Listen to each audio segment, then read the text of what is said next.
What's up, everyone? Welcome to Around the ACL. Michelle Thompson here with Trey Ryder and Jake Brannon. I almost just rolled off with the same thing I'm used to saying, to be honest.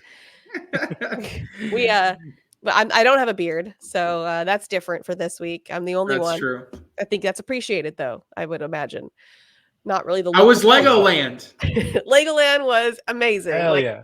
I know that probably most kids would love Legoland because how could you not? But like my kid specifically, this was literally created for him. He is a builder. All he does is build, whether it's virtually or in real life, whether it's with cardboard or Legos. His whole life is around building. So to take him to Legoland where you got to ride rides, which was cool. And Trey, you're going to be shocked about this. He did not like the roller coaster there. Really? Why Yeah. not? I don't know. He is like, I didn't like that. It was too fast. I said that was 100% slower than Guardians of the Galaxy. I mean, I didn't go on it, but I just know that it was. So Oh, yeah, that's I was funny. shocked. But they have all these building centers, like where they just have sections where kids, it says like build a rocket ship, build a car, build a boat, and you get to like race your stuff and like use it in the way that it's meant to be used. So he got to go into all these building centers and he'd build his car and race it on the racetrack and then build his boat. And he was in heaven. I mean, he could live there, I'm pretty sure. Yeah, that sounds That's awesome. though. Yeah. Jake's like, whoa. Let me check this out hold real on. quick. Is there like an adult version of Legoland somewhere that I can Well, like Nick was find? building with him, Jake. Every center, Nick was right next to him making his race cars and boats. So I think it's all ages. I like it. Yeah. So I don't feel like I need to go back. Like I think check, like we're good, but Yeah. so We're fun. good. No crowds. You could ride the ride as many times as you want. Sometimes they even just say like, do you want to stay on and go on a second round? Like there's no line. So really, really fun time. So it was definitely worth it. So thanks for holding down the fort. Appreciate you guys. We have a pretty exciting weekend coming up this weekend, though, because we have the Open number 10, but we also have the Canada Open number 2. So lots of fun stuff to get into. We're also going to show our top 10 shots from Open number 9. And if any of you were watching, as Corey said, I was a little trigger happy with the replays. It was my first time managing replays. Replay. You want to see it again. Come on now. Sometimes when I'm watching at home, I look down for a second and I hear the excitement and I missed it. So I'm here for you guys. Hey, all right. it's better to have too many replays than not enough replays. You know what I mean? And one person complained on the chat. There's too many replays. I'm like, Yeah. who are you? Get out of here. What are you talking about? No such thing. But no, I had a really good time. I haven't ran I haven't commentated for a whole couple days in a very, very long time. So it was fun to get back in that seat. I enjoyed myself and enjoyed the chat as usual. All right. And you guys have anything exciting? No, I didn't do anything this weekend. Cool. It was good. It was nice and relaxing. I went out with some friends, had a good time. Like thumbs up. Double thumbs up, boring weekend over here. Jake? Yeah, nothing too eventful. I actually played in a tournament with my father on Saturday, and it was taking us back to 2014. I'm talking corn bags, 2x4 boards, with people who had no idea what cornhole was, and it was interesting. It was a lot of fun. I went with a couple of my buddies. We had a good time. It was a $250 entry fee for the tournament, but that got you free food and all you can drink for the entire day. It was well worth it, and first place was $1,000. So we did walk away with a pretty big chunk of change. So I was happy with that. You had to throw corn bags, or you could throw your bags? Had to throw corn bags? Nope, we had to throw corn bags. Goodness. It was a big time throwback, but man, I'll tell you right now, John Brannon, the best corn bag thrower in the country. I'm telling you right now. Right now, you heard it here first. That's my hot take. White poof when it hits the board. The white. No, they weren't like dusty. No, but they were fast. If you didn't throw them in the hole, it was off the board. It was fun. Oh my goodness, that's my nightmare. Well, wow, what a throwback tournament there. I'm glad you were able to take the win and some cash. That makes it worth it, because I think I'd just be frustrated, but that makes it worth it. All right, let's get into it. It was fun. Open number 10 coming up this weekend, Mesa, Arizona, February 23rd through 25th. So another West Coast event. So we're going to see potentially a lot of the same people, but I don't know about you guys, but I was looking at the list. I didn't see like a Tony Forbes or Spencer, Fabian are. So I don't know if a lot of Cali guys are going, or if they just haven't registered yet or are waiting, or if, I don't know. I was surprised. But we did see, Candler Bag and Hayden on there, and obviously all your Arizona players. So excited to watch them again this weekend. Trey, who were you looking at? Yeah, it's a big field. I mean, it looks like about there's about 250 teams, about 500 players going to be showing up to this Open. So I mean, it's a big field, but there's a lot of amateur players in this field. I mean, there's not a huge lineup of pros. Now, don't get me wrong. There's definitely some pro players going here, right? And there's definitely going to be some favorites here. However, it is going to be a kind of a wide open field once you get past those kind of top 10 players. So this is going to be one of those Opens, I think, where you're going to have an amateur kind of come out of nowhere and maybe win a bracket or something like that. And how far they end up going will just determine how hot they can get at the end. So this is going to be interesting now. However, when I look at this, I'm seeing a lot of pro teams starting to say, all right, let's get back playing together because we got to get ready for the pro season, right? So I think it's led by the big three right now, and that is really going to be Jake Gore and Hunter Thorne, Jack Gore and Sammy Soto, Justin Burton Jr. and Logan Chamberlain. When you look at the past two events, Logan Chamberlain and Justin Burton Jr. have won each of the last two events, each won an open singles event the past two times. Now they're finally reunited back together to play together in doubles. They should be ready to go. This is a team that I wouldn't put them past them to win the whole thing. Now, standing in their way, Jack Gore and Sammy Soto, someone that won the last time they played, they won the open doubles division. So we're talking about a team that is coming off a fresh win, winning together, right? And then you add in Hunter Thorne coming off of a big win in doubles. He wins it with Trey Birchfield. This time he's playing alongside Jake Gore, his pro partner for the year, someone that we're hyping up big. Those three, in my mind, are going to be your big three favorites, especially when we look at the doubles side of this Open. Now, there are sprinkled in there some really high-profile players playing with some unique partners. Tony Smith and Fisher Hamilton. How crazy is that? Because if we had done that 8, 10, 12 months ago, looked at that team, we'd be talking about that far and away being number one in the entire field. Now, there's been a little bit of a drop-off. We haven't seen as much Fisher Hamilton in the top 1, 2, and 3 finishes over the past few months. Now, you can't really get worried about it too much. We haven't even started the pro season yet, so I'm really excited to see where Fisher Hamilton, if he can get back to where he was. Tony Smith is Tony Smith, right? So when we get Tony Smith and Fisher Hamilton, one, what are they going to throw bag-wise? And two, what kind of game style are we going to play? We know Tony Smith used to be very similar to how Fisher Hamilton plays, but he kind of went more into a bag running, kind of that hybrid game. Does that partnership give us a little bit more of that, or is it really just let's we'll do our own individual thing? So I think that's interesting. And then the other one I kind of have my eyes on is Noah Almanza and Jacob Trzynski. I think the two of them are very interesting because Noah Almanza is showing signs of getting closer back to what he was when he was in that Final 8, when he made it to Airmail City, the Pro Invitational, a top 10 player in the world 2 seasons ago. Last season had that really big drop-off, and I think he's looking to bounce back. Trzynski has also flirted with a lot of our top 10s recently. He's been someone that's been near that fringe of the top 10. He's throwing at a really high level right now. We're just looking him to see if he can finish as an individual singles player or possibly even a doubles player as he looks to get out of that shadow of Tony Smith that he had last year. So I know he'll be motivated to do well there.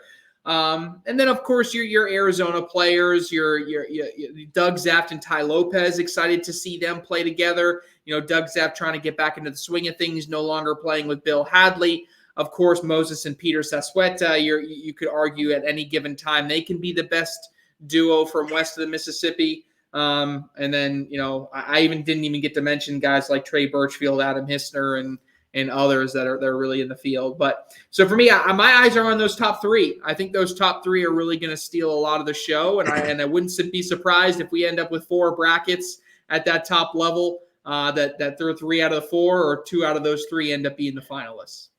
I think that's safe to say. Jake, what do you have to add? Yeah, I mean, he hit the nail on the head there. The phrase that I was thinking of when going through this, it took about 30 minutes looking through the list. Wide open. I have no clue.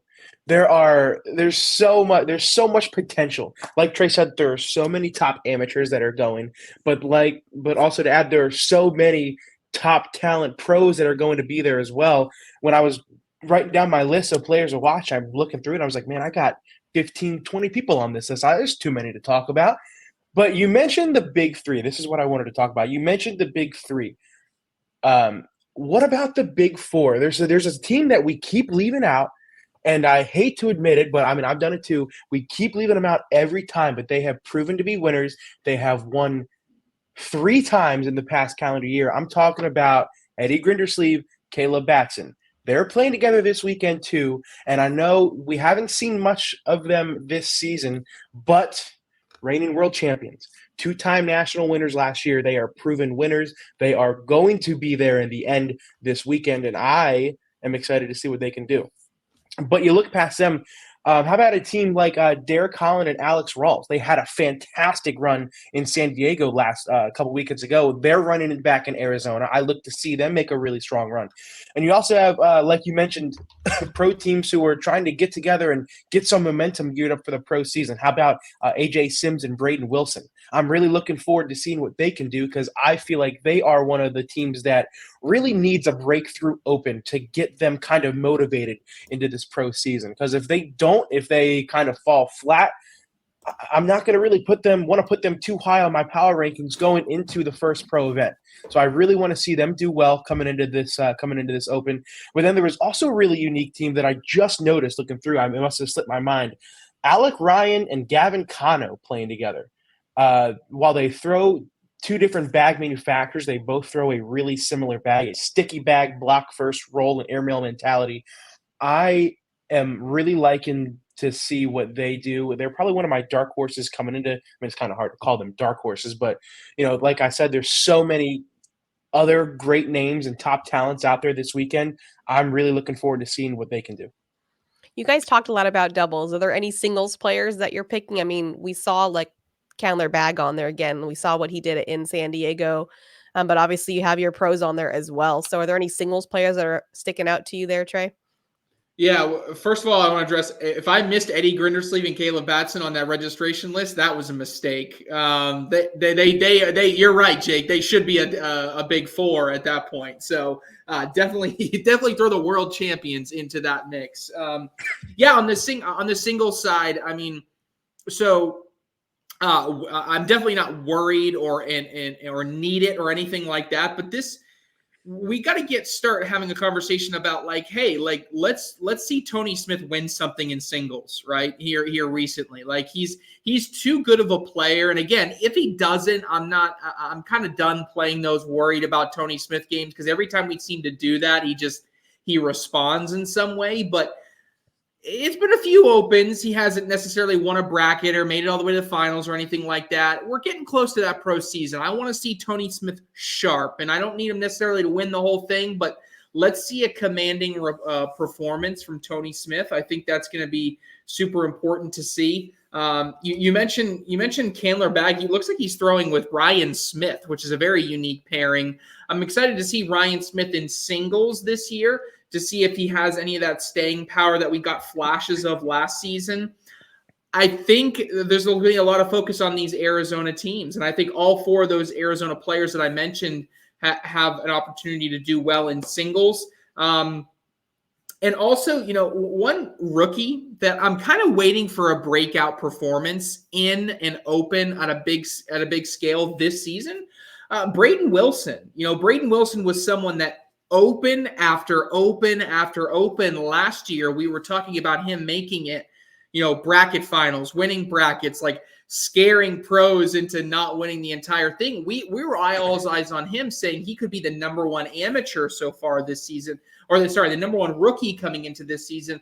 And although he's been solid, he hasn't flirted with that number one ranking. Right now, if we ranked our rookies, I think all of us would have him anywhere from 4th to 7th on our rookie rankings right now. And I think that's just a little bit short of what we anticipated for him this season. So as an individual player, the good news for him, again, we haven't hit the pro season. He hasn't peaked yet. He's still got time to build off of that. I'm just kind of looking for him to have a really signature performance in singles, and maybe it's this weekend that he can do that. Any other straggling singles players we missed there, Jake?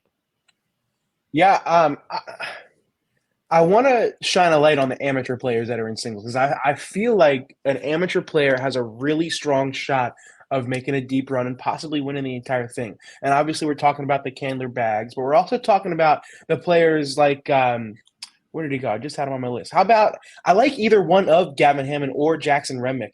They're both going to be there this weekend. I'm looking for one of them to both make a strong singles run. They've been in the presses and the news a lot these past few weeks. I'm hoping true. they can. I'm hoping that that isn't a distraction and more so motivation to prove that they belong to be in the headlines where they are. But I want to go back to what you were talking about, Tony Smith. Tony Smith right now is really similar to what I'm feeling with Jamie Graham. We don't really hear from him a lot. We don't really see him. He doesn't really perform that well. But then he comes out of nowhere, like Jamie Graham did at the Carolina Conference, averages an 11 throughout the entire tournament, takes down singles with ease. I'm looking to see if Tony Smith can do that same thing. It's been a few opens since we've seen him play singles, so I'm hoping to see that this one in Arizona, he can come out strong, he can come out hot, and he can take it down. I'm really looking forward to that. But, really, you really covered the rest of the bases when it comes to open singles. I want to take a second to divert over to junior singles, because I feel like junior singles may be one of my favorite things to watch the entire weekend. I think it's wide open the entire time. Doing some little research I did over here. So 9 opens so far this season. There have been 5 different junior singles winners. 4 of the 5 will be there this weekend. The only one that's not going to be there, the kid who has the most, and that's Ryan Trader. So everybody else, we're talking Candler Bag, who's won twice, Jacob Gore, who's won twice, and then Jack Gore and Logan Dupler have both won a junior singles at an open. All 4 of those players are going to be there this weekend. So I honestly feel like this is going to be an intense and a fun junior singles bracket, and I'm excited to watch them play on Friday. I agree. That's one of my favorites to watch as well. Also happening this weekend is our pro teams, and we're going to have the High Rollers versus the Timber and the Burn versus the Slingers. So we got to see those teams square off over in San Diego. We did have, I think it was High Rollers had to forfeit a game, so we didn't get a full 3 games out of them. It was the High Rollers. So hopefully they have a full squad coming into Arizona. But Trey, what are your thoughts on the High Rollers versus the Timber? Yeah, so we talked about this, a few weeks ago when we were previewing that event, and I said I think that the Timber needed to go out and get some elite talent, and by elite talent, literally elite players to round out that roster. They were able to add Jackson Remick and Gavin Hammond to their roster, and when they did that, to be honest, guys, it looks like a different team. And I'm really starting to like what I see out of the Timber, because really they needed that extra big firepower, someone that can come in and win big matchups. And really, when I look at their lineup, you have Caden Allen, Ryan Trader, Yeti Irwan, Adam Hissner, as well as you throw in there Jackson Remick and Gavin Hammond. That's more depth at the top half of their lineup than what they had previously. I was worried, right? When you all of a sudden inject elite level players and some good pickups there with Remick and Hammond, you're adding someone that has that ability to go out with bracket winning potential, right? Someone that has really a high level talent even outside of the pro level. So I think that was important for them to go ahead and pick that up. They did that, and as a result, it paid off. They went and got a win against Peters Hasweda. I mean, on one of those teams. So head to head, they were able to get some big wins. So when I look at the Timber in general, I know they're going to travel well for this one. So at least at this event that I'm looking at this weekend, when I look at the high rollers who weren't able to travel a lot to the previous event, they may not be able to get a lot of people to this event. So they may come up a little bit short here. And may not be as successful. However, I do know that they will have Jack Gore and they will have Hunter Thorne both in attendance. So at least some top-level talent will be there. So I expect the Timber maybe to get some wins here. But as we go into the season, I'm really excited to see this Timber team because I think they're starting to round out a team here that might be a little bit more impressive than we originally thought, especially with Adam Hissner playing as well as he has been. Absolutely. Jake, thoughts? Yeah, this National West Division is really intriguing to me. I love all 4 teams. I don't really think there's really a weak link in that division. I mean, you talked a lot about the high rollers, but it's kind of hard to move past the reigning National Division champions, the Arizona Burn.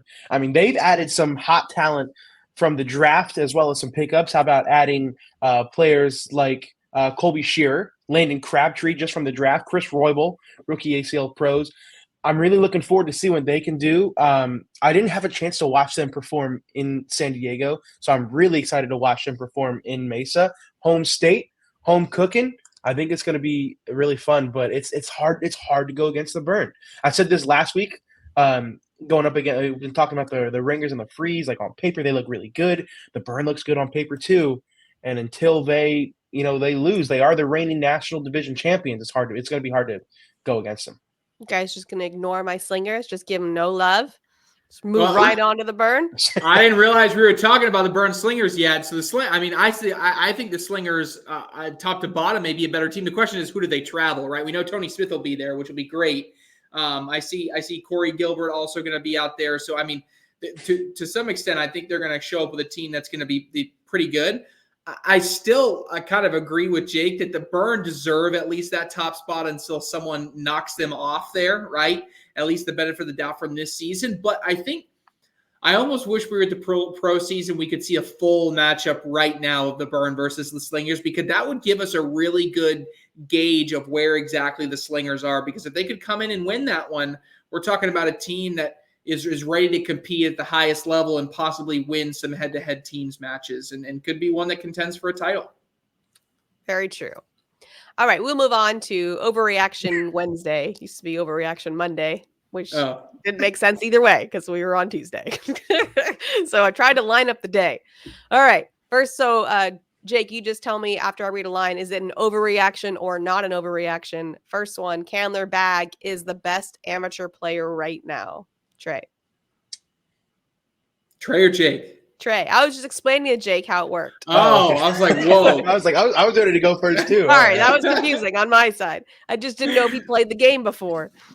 Yeah, figure it out, Jake. So this is an overreaction. Strong player, good stuff, but when I can have Tony Forbes part of the conversation, when I can have Jackson Remick, Jaden Ellis, Gavin Hammond, there's too many to choose from. Candler's probably on that second tier for me. When we've had amateurs win entire open events, it's just tough to put them in that conversation right now. I think that's an overreaction. Jake? Yeah, couldn't agree more. He's a great player. He's great. He's great on the junior side, but he hasn't really had a breakout open singles performance yet that makes me want to put him in that upper echelon, like the Jaden Ellis, like the Landon Basses and all those players. He's great. I think he's one of the picks to win juniors, but I want to see a breakthrough performance in open. That's what I want before we start talking about him being the top amateur player. So I'm overreacting to that. After this season, someone will take the GOAT title from Matt Guy. Trey? Yeah, overreaction. Overreaction from my standpoint. Look, I don't care if someone passes Matt Guy in titles. We're talking about a longevity perspective here. And also, there's also a skewed aspect of titles that were available back then, right? We're talking about someone first year of the ACL had an opportunity to win 7, 6 titles in total, right? This year, we're talking about over 35 titles on the line when you count pro events, open events. I mean, we're probably closer to 40, actually, when you count all the titles that are available. So, of course, the numbers that are being earned now are being skewed in favor of some of these newer players in regards to, or in comparison to players that have been around longer. So, Mackay's just done it for so much longer, right? It's going to take probably 5 years from now before I'm even willing to entertain that conversation of someone taking that title from him. Jake? Yeah, I mean, I hate to keep agreeing with Trey, but I mean, he's right. It's a longevity thing. I mean, if you want to compare it to other sports now, I mean, that's like saying that Patrick Mahomes is already better than Tom Brady. He's great right now, but he's not, because Tom Brady has that longevity. He's done everything that he's done these past decades. Well, in cornhole world, it's only been a few years, but the longevity that Matt Guy has and the history he's had with his past career, it's hard to top.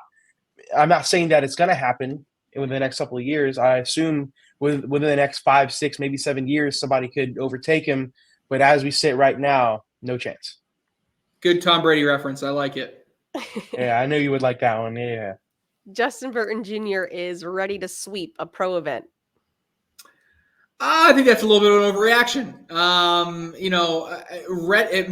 He may be mentally ready, but I think when we put expectations on someone sweeping a pro event, we so many times just kind of underrate how difficult that is to do. Like, it's not easy to do that. So I just think there's so much on there and so much pressure, and the talent is going to be just outrageous this year that I don't know if we're going to get a sweep this year. And if we do, hats off to whoever that is, because it is going to be a really flipping difficult thing to do to be able to sweep an event like that. So I'll say it's an overreaction just because the odds aren't going to be in your favor. Jake? So I would say that somebody sweeping an event this year, maybe not an overreaction, but Justin Burton Jr. doing it again, I would call a little bit of an overreaction. Like you said, I mean, it's so difficult to do that. I mean, what we saw Justin Burton Jr. do at the first national last year was borderline unprecedented. Like, nobody even considered that a possibility going into that event. And then Justin Burton Jr. just told us all to shut up and watch him throw bags. But to be able to do that again, that's tough. I mean, if he performs the way he did last weekend, there's a chance, but I just don't see it. I mean, like Trey said, the field is so stacked. It's so big this year. I can't foresee it. I could see somebody doing it, Mark Richards, but I don't know about Justin Burton Jr. Gavin Cano is the top singles player out of Texas.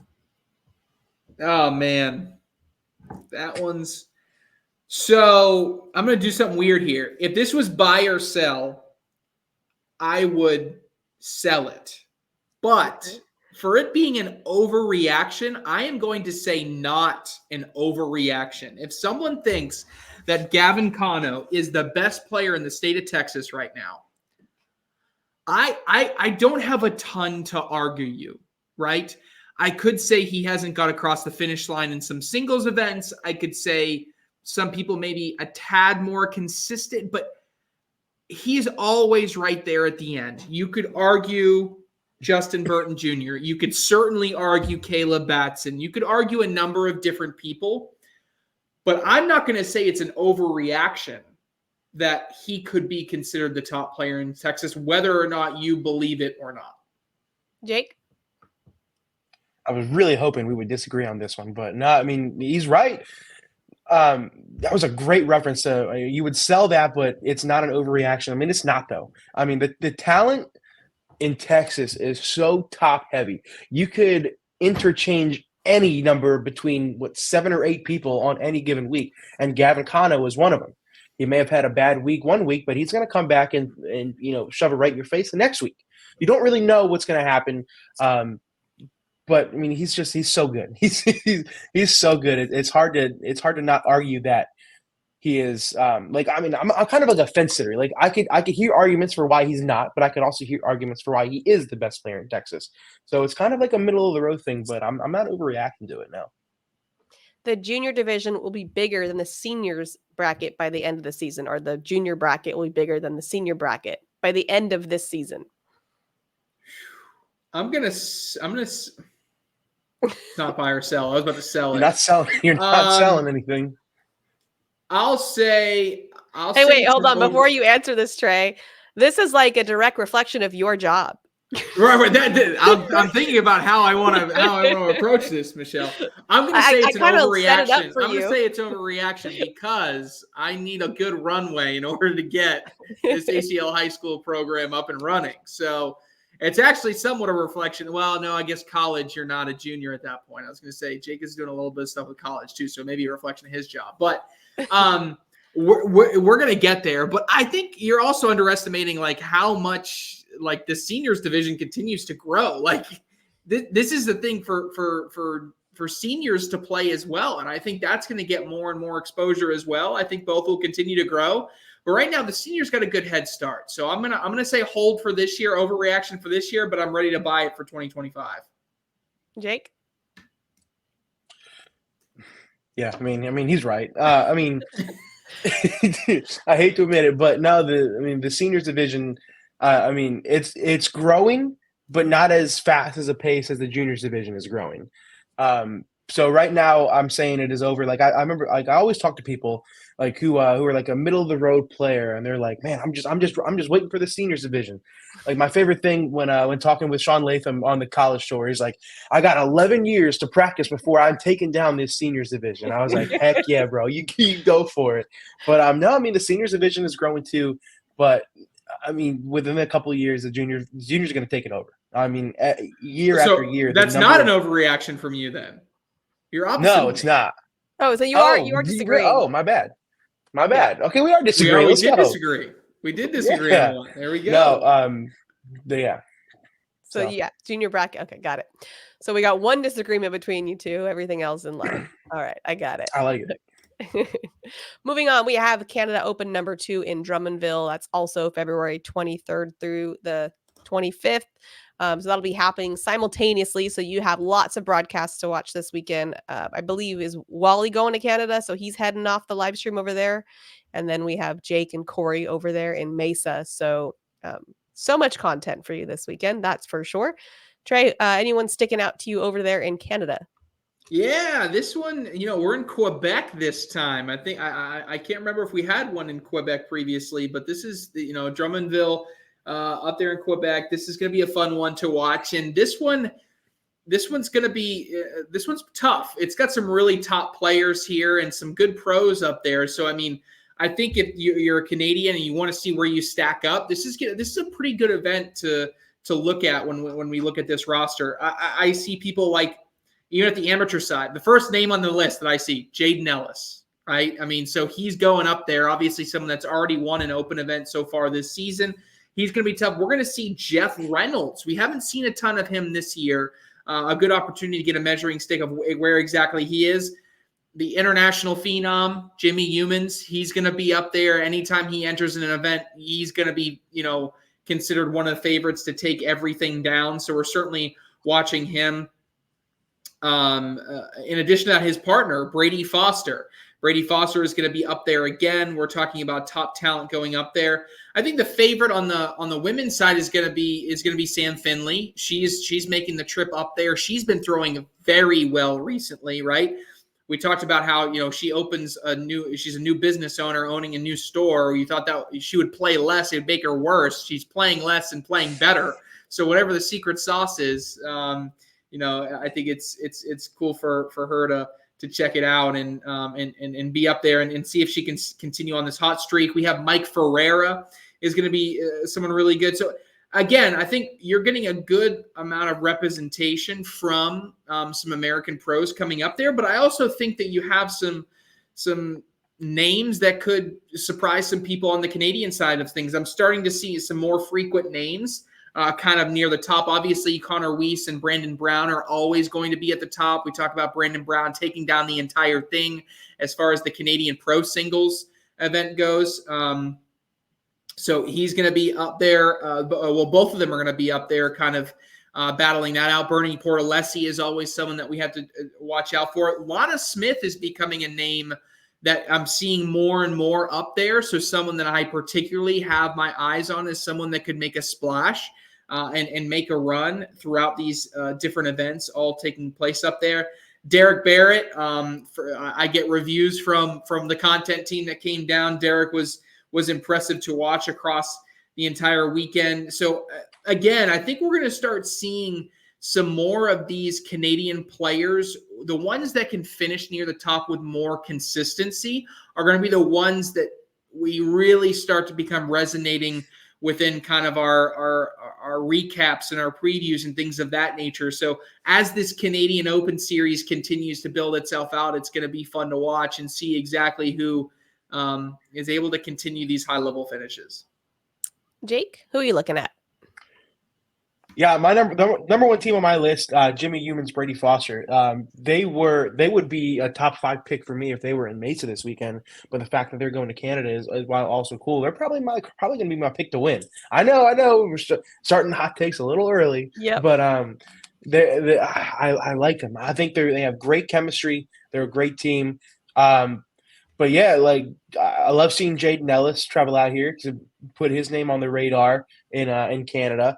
But I mean, I'm also liking some of these Canada players. I love the team of Bernie Portalessi and Brandon Brown. I think they're going to make some noise and surprise some Americans as well. But man, it's hard to pick these opens because you don't really know what's going to happen.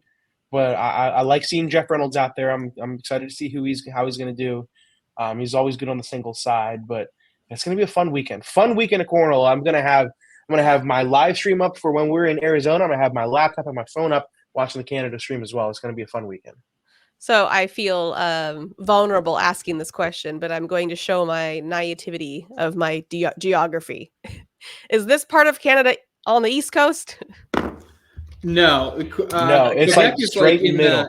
Yeah, it's like I'm trying to see how far it is from. I'm just wondering, like time zones. This is like because it seems like we have I assume it'll either be Central or Mountain Time. Okay, so it's more. Oh no, we lied. It is more East Coast. Wow, I thought it was. Is it really? I feel so much better that you guys didn't just off the bat like.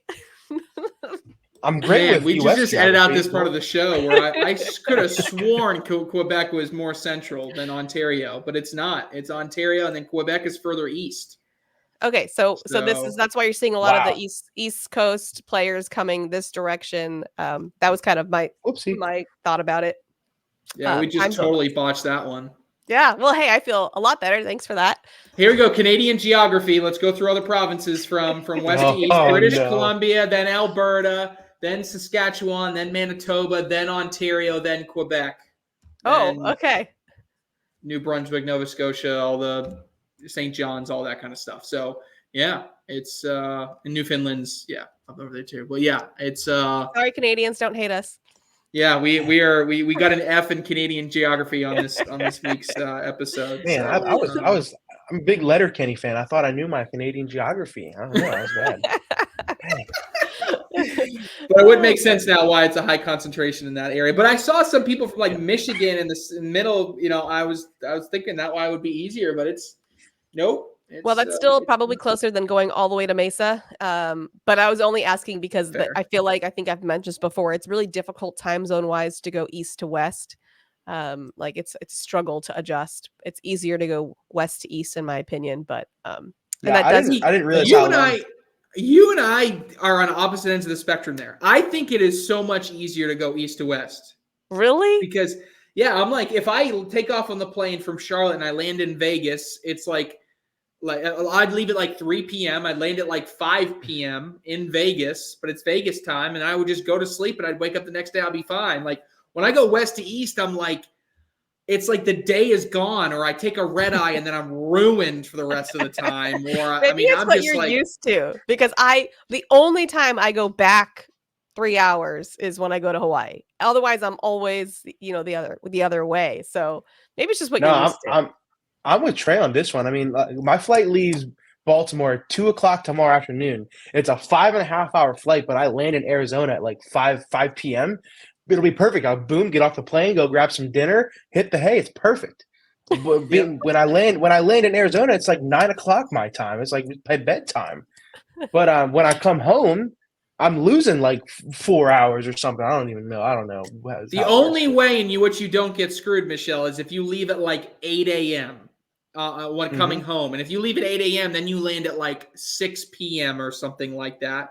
And then it's like, okay, now you're trying to stay awake, Okay. I guess, or try to go to bed. I mean, it's just, I don't know. I disagree. Wholeheartedly disagree with you, Michelle. I don't know. Maybe it's just me. Although I know Bernie's mentioned it once before, and I was like, "You're wrong, Bernie." And then I was like, "Oh, I think he's actually right." But anyways, moving on. We're gonna talk about our top shots from Open number 9. We're gonna go starting with number 10 all the way down to 1, and Jake is gonna take us through it. So let's get it going. Let's go. Yeah, we're gearing up for a Mesa this weekend. Starting off with number 10, we have Alyssa Calvi with not one, but two airmail drags. Bang, right there, showing us that the ladies from Hawaii can sling it with the best of them. I like it. I like it. Moving on. It was pretty slick. Pretty Yeah. slick. Moving on, number 9, the robot Trey Birchfield with a ridiculous backside airmail drag against Candler Bag. Shots like this make me think that the robot is back. I love the Wow. expressions too. Like, I mean, Candler doesn't give you much, but like, I don't know how much we got in the clips because I watched it quickly, but I love when you get the reaction of the person with these shots. It's so good. That was disgusting by the robot, by the way. Well, how is that number 9? Like these Well, 8, yeah. these 1 through 8 Yes. better be good, Corey. Like these better be Oh, good. shout out Corey Russell for putting this together. Appreciate him. Moving on, number 8, Ryan Windsor, slick side down, needs to hug that left side, hits it perfectly for that 3-bag push. Peters is way to tilts his head in disbelief as Windsor and Trader would go on to win the match. Windsor seems to be loving his new bag sponsor with these kill shots. Yeah, it was good slick side. I don't know if it was good as the back side. Let's just be honest with you here. Oh, so now we're just throwing Corey. We're just Corey. Yeah, this is under the bus. Yeah, we're just throwing Corey under the bus in this segment. No, I'm just kidding. That was good though. Yeah, I would agree. Windsor is throwing a lot better this season. I've been impressed kind of with his bounce back this year. Like I said, I think he's back to old Windsor form. Moving on, number 7. Speaking of new bag sponsor, Alex Rawls can literally do anything with these AAR rippers. Hugs that right side, bounces off that far right bag of Tony Forbes, and slings it into the hole. That was nuts. How? I skated. Yeah, Tony Forbes' reaction said it all, though. He was like, Yeah. "Oh, that was nice." I mean, that was honestly when you set that clip up. Like, I thought it was going to be an airmail, right? Mm-hmm. I wasn't even thinking roll, because if you're that like in front, that over the hole, you don't really want to roll because you're probably just going to push him in and go over. But he kind of like danced around it. It was like a roll cut combo. Well, and that goes to show the difference in bags. If he was throwing what he was throwing last year, that probably would have been an airmail. But since he's gotten used to these rippers, he's realized he can do literally whatever he wants with them. And he tried that and it ended up working. Love it. Number 6, Candler Bag. We've heard his name a lot. I don't even know how to describe this. Kind of like a penguin block replace, but then you also split both of Trader's bags from the hole. When I was writing the script, I didn't know how to describe it. What do you think, Trey? It was like a replacement penguin. It was like because it was like a replacement bag. Like it was sitting on top, and it was like, all right, now you go in and I'll sit here. But it was, I don't know. It was very odd. Like slingshot engaged, I guess. I don't know. Something that was weird. I have to watch it like 8 more times to actually figure out what the hell actually happened. Are we doing to come up with a new name? Are we inventing a shot here? Oh God. Slingshot engaged. Number 5, we couldn't have a top 10 without Ryan Trader. Incredible 3-bag push to not only take both of his bags, but leave his pro partner Ryan Windsor's bag on the board like that. Mean. That was mean. little bit of a penguin there. Yeah. Kind of like it was like over the side, right? It wasn't fully, hopping over another bag, but it's like one of those bar of soaps where it kind of like you don't throw it off the back of the hole, but you kind of throw it off the side. Is it like more of a bully than a penguin? That was nice. I like that one. Good selection, Corey. All right, we got a win there. Number 4, if you see a bag on the back lip of the hole, you know what's coming. Duncan Clemmer, big time, and 1 for the win against Jeremiah Ellis. And nobody gets fired up quite like Duncan Clemmer. So true. Or Jeremiah Ellis. I mean, really. Honestly, and 1s for the win. Like, as a broadcaster, there is nothing that I root for more. I don't care who is playing. Nope. If you get an and 1 for the win, if I can, cornhole gods out there, give me an and 1 for the win on TV this year. I'm begging you. I'll give you anything. I am begging you. I promise I won't say airmail drag that doesn't drag anything. I promise. I was about to say it. Final 3 here. Here we go. Every time Devin Harbaugh holds a cornhole bag, something magical happens. A little bit of a step out, slick side down. I remember watching this live, and I was thinking he had no shot to get everything, but Devin Harbaugh is him. What a shot with those Viper R's. So good. And 1 was better. You messed that one up, Corey. All right. It was still very good. It was still very good. Yeah. I love back on the We're topic never gonna do this again. No, I love this. Keep them coming. Ones. Tony Forbes, read his shirt, shuck around and find out. If you don't put the bag in the hole, he will find a way to knock it off the board. Tony Forbes, the and 1 machine. Wow, I got 2 and 1s. Okay, that's See? Yeah, that one can stay at number 2 for sure. That one can there. Does that mean I get 2 and 1s for the win for number 1? Is that what I get? No, but I will say number greedy. 1 is for sure number 1. Guess who? Candler bag, stepping out, slick side down, gets not 1, not 2, but all 3 bags to fall. What a shot against the and 1 machine, Tony Forbes. Did you see Tony's face? He's like, what? How? That was nasty. If he meant to do it on purpose, it yeah. Pulled and then one just I don't know. Look, what that is. Is Corey, collect? I don't know. We give Corey all this smack, but that, in my opinion, is without a doubt the best shot that we saw in San Diego. Yeah, for sure. Yeah, don't care what the stakes are. It was the best shot. I like it. Good, great job, Corey. Well, was it? I mean, you critiqued it pretty hard. Way to pick it up. Way to pick it up at the end there. All right, it's time for our hot takes. Jake almost gave us a hot take earlier, so I'm curious to find out what his is. But Trey, what's yours? All right, my hot take is I talked about the big 3. I'm going to have 2 of the big 3 in the final. We're going to have an all-Gore final. Jack Gore and Sammy Soto against Hunter Thorne and Jake Gore, and the Gores will throw against one another in a brotherly beatdown in the finals in Mesa. I'm here for it. I'd love to see it. I like it. Jake. Well, if that's a hot take, mine's red hot on fire. Don't touch it. You're going to get a 3rd-degree burn. My hot take, Landon Crabtree wins open singles. Oh, my goodness. My goodness. Someone get a fire extinguisher because Now, I will say, you guys need to check it out because Landon and I made a bet for the AFC Championship game because he's a Chiefs fan. I'm a Ravens fan. Chiefs won. So because of that, I had to get a shirt made with Landon's face on it, and I have to wear it at the Open. I didn't tell him how it was designed, but make sure you check out my social medias this weekend as I will be wearing a shirt with Landon Crabtree's face on it. Oh my goodness.